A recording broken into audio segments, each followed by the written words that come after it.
జ్ఞాపకాల పరంపర మిఠాయి రూపంలో మన కోసం తెచ్చేసింది పరంపర మిఠాయి షాప్. తెలంగాణ రైతాంగం ఎరువులకు సంబంధించి పడుతున్న ఇబ్బందులను రాష్ట్ర ప్రభుత్వం తరఫున గౌరవ ముఖ్యమంత్రి గారు, గౌరవ పార్లమెంట్ సభ్యులు, గౌరవ వ్యవసాయ శాఖ మంత్రి గారు సంబంధిత మంత్రులకు కేంద్రంలో అనేక సందర్భాల్లో విజ్ఞాపన చేయడమే కాకుండా రాష్ట్రం నుంచి ప్రాతినిధ్యం వహిస్తున్నటువంటి మంత్రులను కూడా చొరవ తీసుకోవాలని ప్రత్యక్షంగా కలవడం ద్వారా, టెలిఫోన్ చేయడం ద్వారా, లేఖల ద్వారా విజ్ఞప్తి చేయడం కూడా జరిగింది. కానీ అధికారంలో ఉన్నటువంటి కేంద్ర బీజేపీ ప్రభుత్వం ఎరువుల సరఫరాకు సంబంధించి తెలంగాణ రైతుల పట్ల వివక్షపూరితంగా వ్యవహరిస్తూ రైతుల ఆందోళన పడేటువంటి ఒక పరిస్థితిని కలగజేస్తూ ఉంది. రాష్ట్ర రైతాంగానికి అందరికీ కూడా విజ్ఞప్తి చేస్తాను. ఈరోజు ఎరువుల తయారీ, ఎరువుల సరఫరా, ఎరువులకు సంబంధించినటువంటి పూర్తిగా ఆధిపత్యం కేంద్ర ప్రభుత్వానిదే. విద్య, వ్యవసాయము, త్రాగునీరు, ఇతరత్ర ఆరోగ్యము, ఇతరత్ర సబ్జెక్టులన్నీ ఫెడరల్ సిస్టంలో కేంద్రము రాష్ట్రము ఉమ్మడి సబ్జెక్టులుగా ఉంటాయి. కానీ ఎరువులకు సంబంధించినటువంటి పూర్తి స్థాయి 100% బాధ్యత కేంద్ర ప్రభుత్వం. తయారీతో పాటుగా సరఫరాకు సంబంధించినటువంటి పూర్తి అంశం అంతా కూడా కేంద్రంకు ముడిపడి ఉన్నటువంటి అంశం.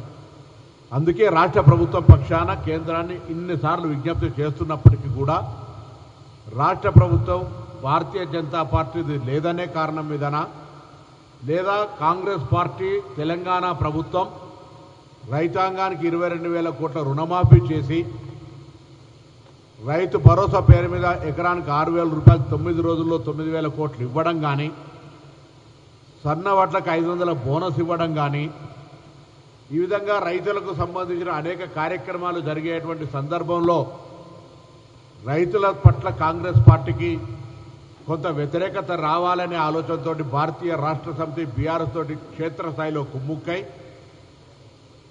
లేని అపోహలను సృష్టించి ముందస్తుగానే రైతుల లోపల ఒక ప్యానిక్ సిస్టమ్ క్రియేట్ చేయడం వల్ల కొంత ముందస్తు స్టాకులు పెట్టుకునేటువంటి కొంతమంది ఉత్సాహులైన రైతులతో కారణం కావచ్చు, ఇంకేదైనా కావచ్చు, ఈరోజు ఎరువులకు సంబంధించిన ఇబ్బంది ఉన్నమాట వాస్తవము, మేము కాదని అనడం లేదు.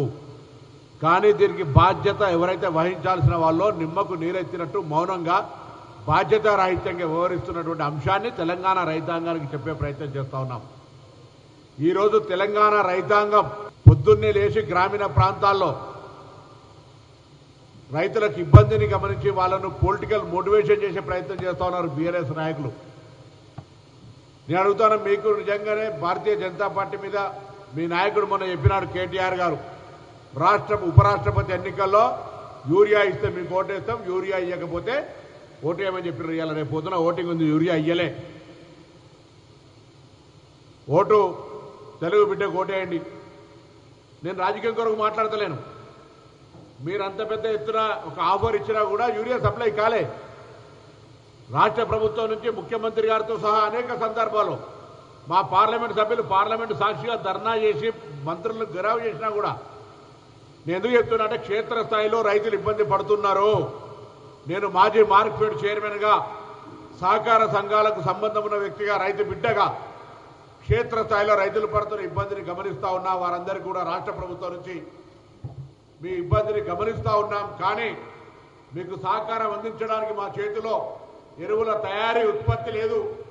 మన రాష్ట్రంలో ఉన్న రామగుండం ఎరువుల ఫ్యాక్టరీ ఉద్దేశపూర్వకంగా నిర్లక్ష్యంగా కావాల్సుకున్న 4 నెలలుగా ఉత్పత్తి కాకుండా చూస్తూ ఉన్నటువంటి పరిస్థితి ఉన్నది. మేము డిమాండ్ చేస్తాను రామగుండం ఎరువుల ఫ్యాక్టరీని ఉత్పత్తి చేసి తెలంగాణ రైతులకు ఎరువులు ఇవ్వమని. అది కూడా సహకరించడంలే. ఇవాళ రాష్ట్రానికి రావాల్సినటువంటి దాదాపు 11 లక్షల మెట్రిక్ టన్నులు రావాల్సి ఉంటే 5.2 lakhs మెట్రిక్ 5.20 lakhs మెట్రిక్స్ మాత్రమే వచ్చినది. ఇది ఈ ప్రభుత్వం యొక్క ఎంత పెద్ద నిర్లక్ష్యం జరుగుతుందో ఒకసారి చూడండి. మనందరం కూడా రైతులు, తెలంగాణలో ఉన్నటువంటి రైతులందరూ భారతీయ జనతా పార్టీ నాయకత్వాన్ని నిలదీయాల్సిన అవసరం ఉంది. కేంద్రంలో ఉన్నటువంటి బాధ్యత గల వ్యక్తులు బాధ్యత రాహిత్యంగా వ్యవహరిస్తున్నారు. 8 మంది లోక్సభ సభ్యులు రాజ్యసభ సభ్యులుగా లక్ష్మణ్ గారు, కృష్ణయ్య గారు ఉండి కూడా ఇద్దరు కేంద్ర మంత్రులను కూడా ఈరోజు ఇక్కడ ఎరువుల సరఫరాకు సంబంధించిన పూర్తిగా వైఫల్యం భారతీయ జనతా పార్టీ భరించాల్సిందే. నేను మళ్ళీ చెప్తా ఉన్నా, విత్తనాలు లేవన్నా, విద్యుత్ లేదన్నా, ఇంకేదైనా రైతాంగానికి ఇబ్బంది కలిగినా తెలంగాణ రాష్ట్ర ప్రభుత్వం బాధ్యత వహిస్తుంది. కానీ ఎరువులకు సంబంధించి మాత్రం పూర్తిగా తయారు సరఫరా బాధ్యత కేంద్రందే. ఇవాళ మీ మీద కేంద్రం మీద నెట్టుతున్నామని కాదు.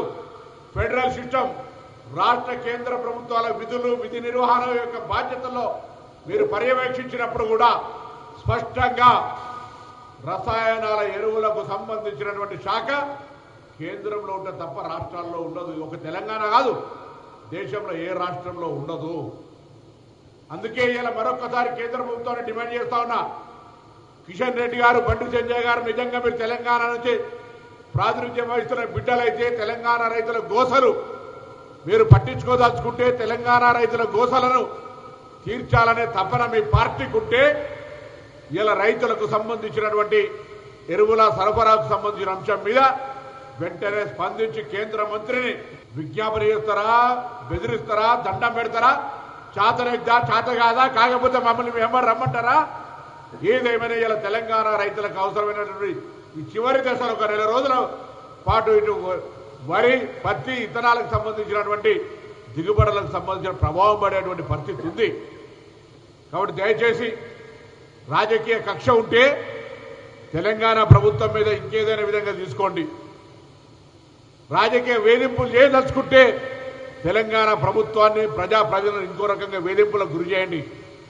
కానీ నేరుగా రైతులకి మీద ప్రభావం పడుతూ, రైతులు ఇబ్బంది పడుతూ, రైతులు రోడ్ల పొట్టి తిరిగే పరిస్థితి రావడానికి కారణమైన బీజేపీ స్పందించకపోతే నేను రాష్ట్ర కాంగ్రెస్ అధ్యక్షునికి, ముఖ్యమంత్రి గారికి, మంత్రులందరూ కూడా కోరుకుంటున్నాం, త్వరలోనే భారతీయ జనతా పార్టీ వ్యతిరేకంగా కార్యాచరణ తీసుకొని ఎలా రైతుల సహకారంతో ఒత్తిడి తెచ్చే విధంగా చర్యలు తీసుకుంటాం. సుమన్ టీవీలో మీ పర్సనల్ అండ్ బిజినెస్ ప్రమోషన్స్ కోసం కింది నెంబర్కి కాంటాక్ట్ చేయండి. డ్రగ్స్, గంజాయి లాంటి చెడు వ్యసనాలకు దూరంగా ఉండండి. తాత్కాలిక ఆనందం కోసం జీవితాలని నాశనం చేసుకోవద్దు. డ్రగ్స్ విక్రయాలు, దందాలు నిర్వహిస్తే 1800599696 టోల్ ఫ్రీ నంబర్ కి కాల్ చేయండి. డ్రగ్స్, గంజాయిని నిర్మూలిద్దాం, భవిష్యత్తును కాపాడదాం.